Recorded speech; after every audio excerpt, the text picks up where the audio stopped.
Mi nombre es Arturo Escobedo y tengo la bendición de compartir, de analizar, de estudiar juntos la clase de las ordenanzas. Y bueno, vamos a entrar en materia. Para entender una ordenanza, ¿qué significa ordenanza? En primera instancia es un mandato dado por alguien con autoridad. Quien da una orden asume que la tiene, no pide permiso para darlas ni la sugiere. Ahora, Jesús mismo demostró sin dudar, sin titubear su autoridad. En Mateo 28:18 dice: toda autoridad me ha sido dada en el cielo y en la tierra. Jesús sabe que tiene esa autoridad. Él nunca dijo: sugiero que vayan y hagan discípulos. Y tampoco jamás dijo a los demonios: les pido que salgan. Escuchen bien. Él solo dio la orden precisa y con autoridad: vayan pues y hagan discípulos a todas las naciones, y a los demonios les dijo: salgan fuera. Es el mejor ejemplo de autoridad. De lo que hoy hablaremos, de las ordenanzas, estas ordenanzas son hechas por Jesús mismo, están escritas en la palabra y no hay excusa de no obedecerlas. Ahora, Jesús mismo dio ejemplo de ellas, de cómo hacerlo, e intuimos por la propia palabra de Dios quién debe hacerlo, con qué motivación lo debo obedecer, qué significa su semejanza, qué nos recuerda. Entonces, las ordenanzas que veremos hoy, el bautismo en agua y la cena del Señor Jesús. ¿Qué dice Jesús del bautismo? En Mateo 28:19 dice: vayan pues y hagan discípulos a todas las naciones, bautizándolos en el nombre del Padre y del Hijo y del Espíritu Santo. Hablando de la cena del Señor, Jesús dice ahí en Lucas 22:19: y tomando el pan, después de haber dado gracias, lo partió y les dio, diciendo: esto es mi cuerpo, que por ustedes es dado, hagan esto en memoria de mí. Dos ritos, dos semejanzas, dos ejemplos, dos ordenanzas que hemos de hacer tú y yo. ¿Qué es el bautismo? Comencemos con eso. El bautismo tiene su origen en una palabra griega, bautizo, y significa, esto escucha bien, significa sumergirse por completo. Aquí tengo agua, aquí tengo un personaje que puede ser tú o yo, y lo que dice aquí el bautismo es esto: sumergir por completo hasta debajo del agua, estar por debajo del agua y levantarlo, ¿sí? Esa es la manera de bautizo bíblico. Hay que decir, lo que te estoy diciendo aquí es Biblia, no son asuntos míos. ¿Bien? Ahora, ¿por qué es tan significativo el bautismo? Imagínate, piensa en esto: Jesús mismo lo practicó. De hecho, fue la manera en que como inició su ministerio.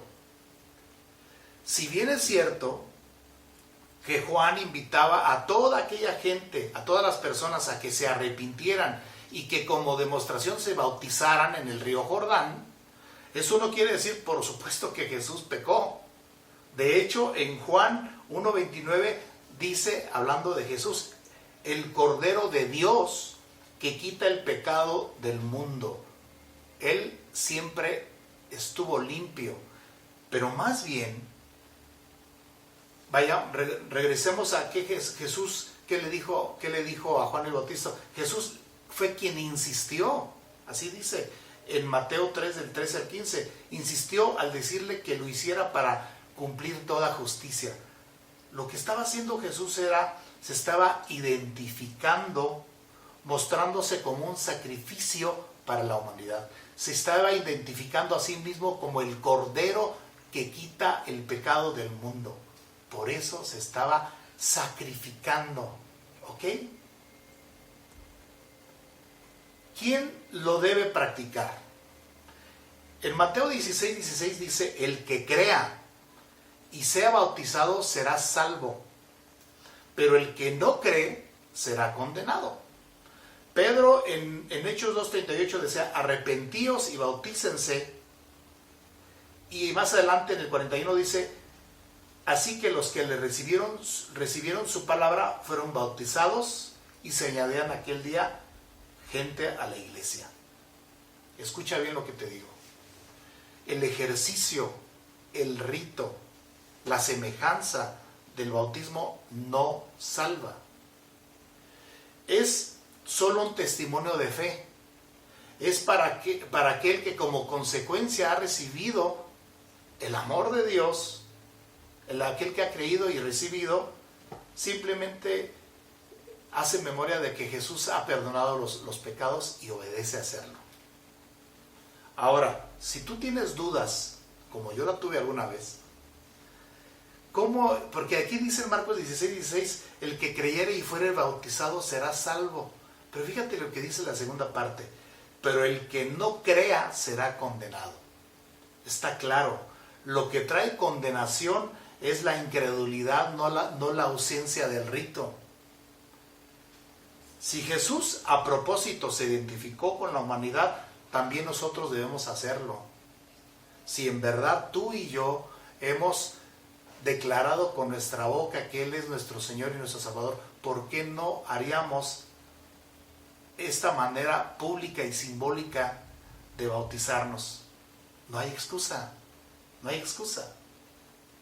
La semejanza, hay un significado importante según la Biblia. Acuérdate que lo que estamos hablando es lo que dice la Biblia, no lo que digo yo.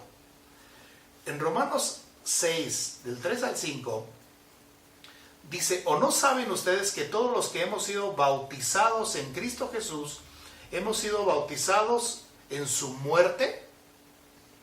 Por tanto, hemos sido sepultados con Él por medio del bautismo para muerte. Más adelante dice, porque si hemos sido unidos a Cristo en la semejanza de su muerte, ciertamente lo seremos también en la semejanza de su resurrección.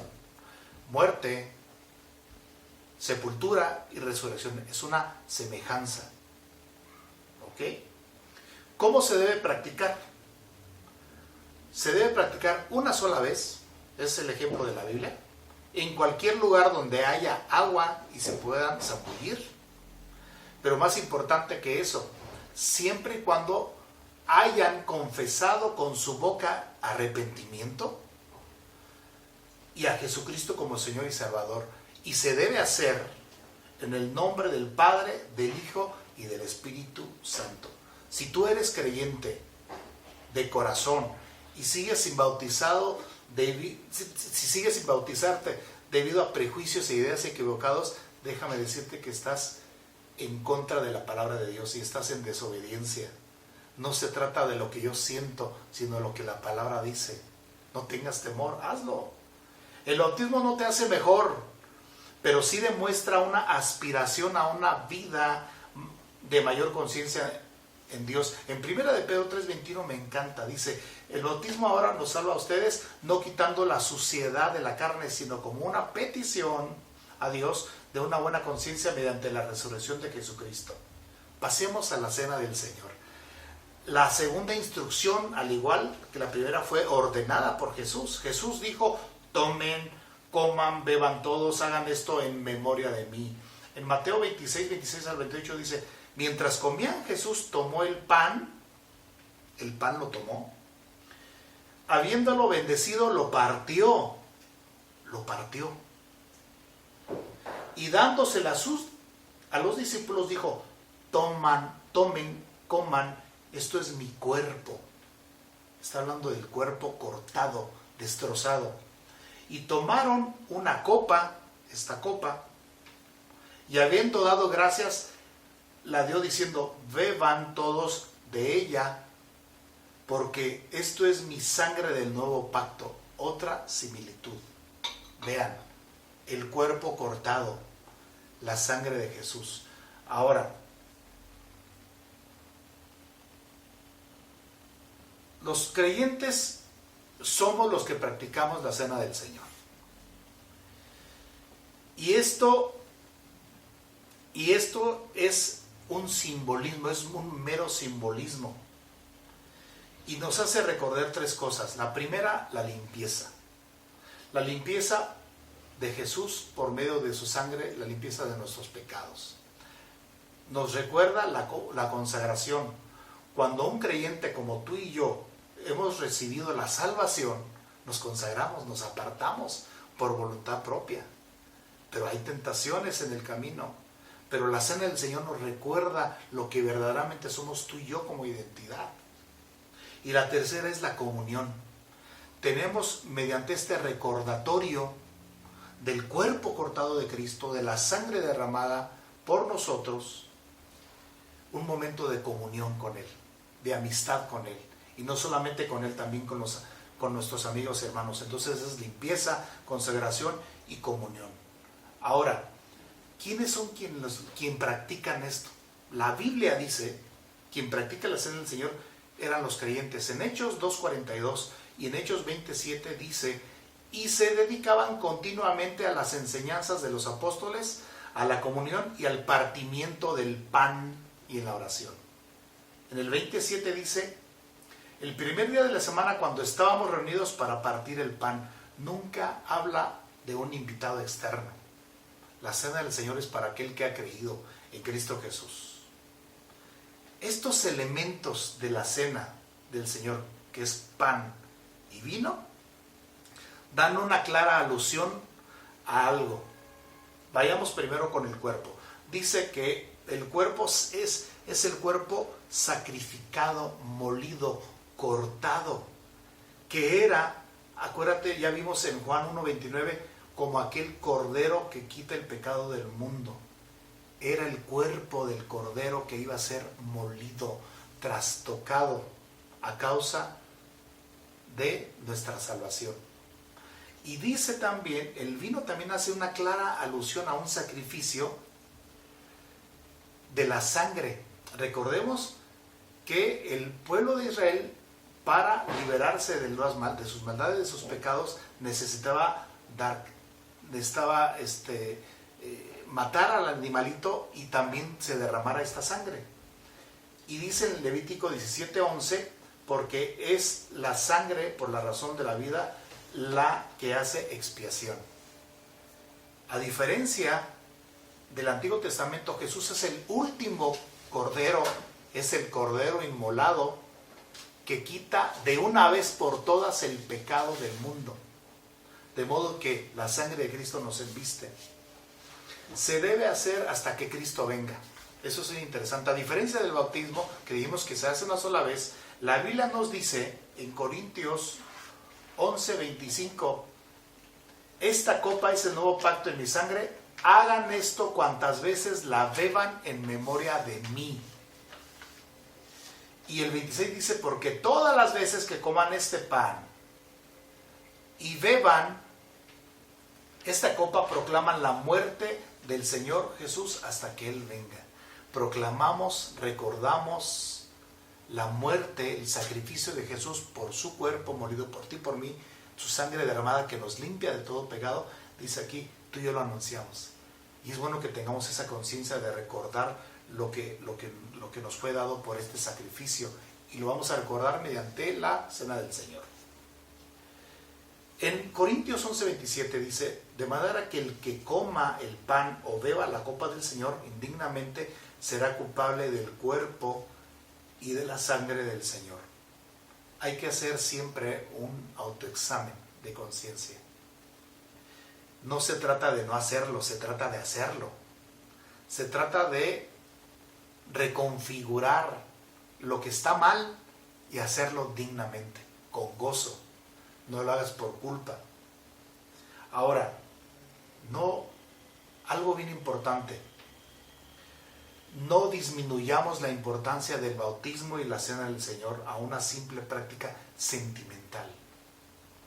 Me bautizo. Voy a tomar la cena del Señor. No, señores, no, señoras. Esto es serio y requiere de nuestra absoluta devoción y creencia de corazón. ¿Ok? Es bien importante.